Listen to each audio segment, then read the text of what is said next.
សួស្តីអ្នកទាំងអស់គ្នាថ្ងៃនេះខ្ញុំមានវីដេអូមួយចង់បង្ហាញអំពីរបៀបគោះ reflex ហើយ reflex នោះគឺ Hoffman reflex ហើយ Hoffman reflex គឺជា pathological reflex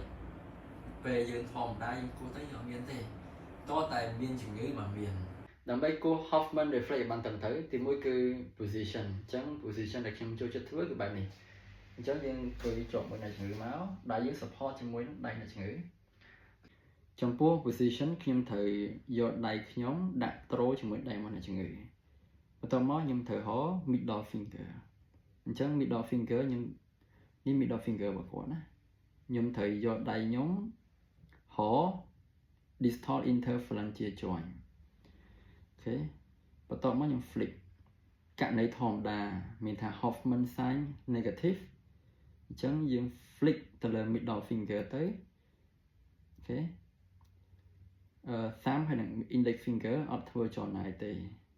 ចំពោះករណីគាត់ប៉ាតូមានថាគាត់មានជំងឺពេលយើង flick middle finger ទៅ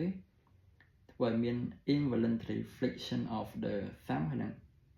ង index finger ឧទាហរណ៍ដូចអញ្ចឹង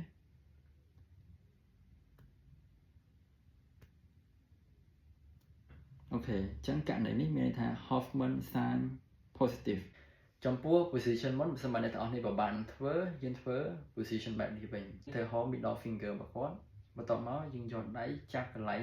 distal interphalangeal joint របស់ middle finger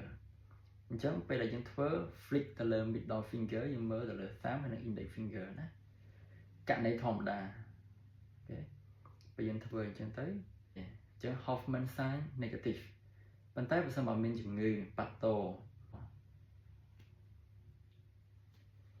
អូខេបាទសូមអរគុណ